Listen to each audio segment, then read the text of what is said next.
One of the most famous UFO cases anywhere in the world took place in Alaska. It begins as a routine cargo flight on November 17, 1986. A Japanese plane loaded with wine leaves Paris on the long haul back to Tokyo. But over Alaska, JAL Flight 1628 becomes anything but routine. This is the first time they've ever had radar data for more than a few seconds on a UFO. John Callahan was the FAA division head in charge of evaluations and investigations at the time of the JAL flight. You have an airplane or a structure or a craft that's sitting outside that 747's window.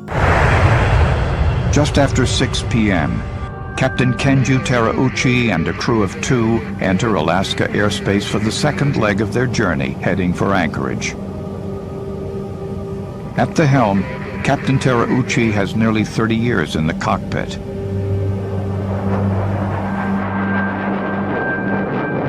At 6:19 p.m., the crew sees something on the radar.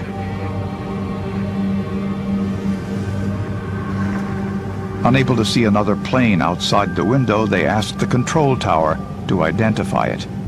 Japan Air 1628 heavy, negative. Moments later, the crew sees a pair of lights on the horizon.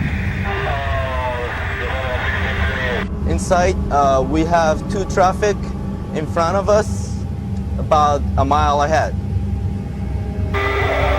Anchorage Air Traffic Control still sees nothing.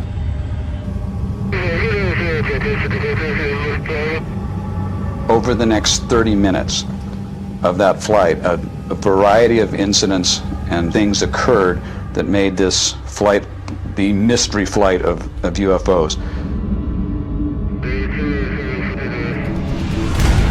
The JAL transmission catches Anchorage Air Traffic Control off guard.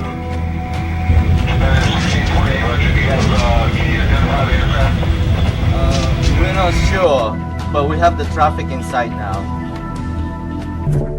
Anchorage Air Traffic Control now asks Flight 1628 to maintain visual contact with the unknown craft.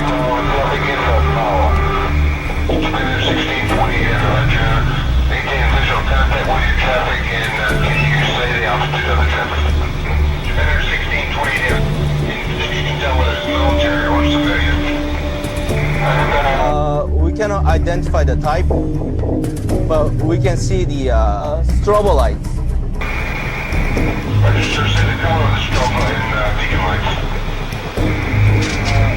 The color is white and yellow, I think.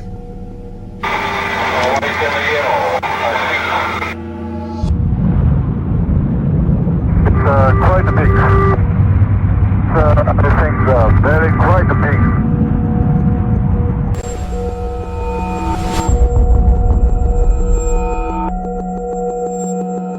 It's a huge ship out here. It's no longer an airplane. It's some kind of a huge thing out here that's 4 times as big as an aircraft carrier. 19 minutes after first encountering the unidentified craft, the crew nervously requests a new altitude and change to their flight plan. The goal, shake the unknown craft. Just deviate from some object request heading 240. Japan Air 1628, roger, fighting 240. Japan Air 1628 heavy, deviations approved as necessary. Air Traffic Control requests that the Japanese airliner make a full circle.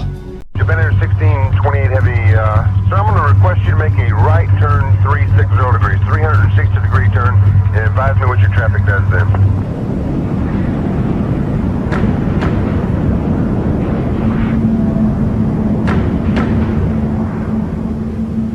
Japan Air 1628 heavy, sir, does your traffic appear to be staying with you? Disappears, Japan Air 1628. Terauchi believes the unidentified object has disappeared. But now military radar picks up something behind the Japanese airliner. 1628 heavy, military radar advises they are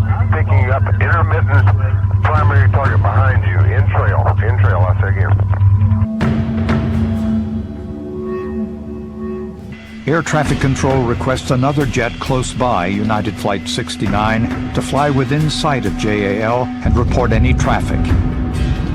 Center from United 69. The Japan airliner is silhouetted against a light sky. I don't see anybody around him at all. I can see his console, but I sure don't see any other airplane.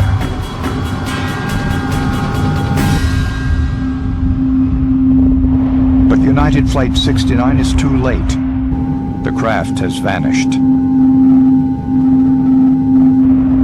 JAL 1628 continues on to its scheduled stop in Anchorage. Safe on the ground, Captain Terauchi's story makes it to the press.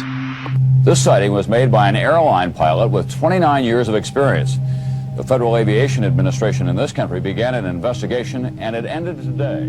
The FAA report concludes that the pilot's story cannot be confirmed.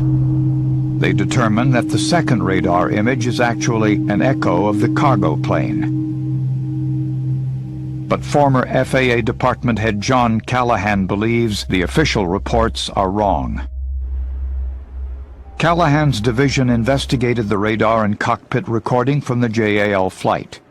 Well, a blind man could see that there was another aircraft or craft of some type there because it shows up on radar. It had to be some type of a craft. Callahan asserts the pilot's eyewitness account is independently confirmed by radar. Everybody had that target on the radar somewhere along the line. If the pilot said it was a UFO, who are we to say it's not? To this day, the flight captain maintains that he saw a UFO in the skies of Alaska.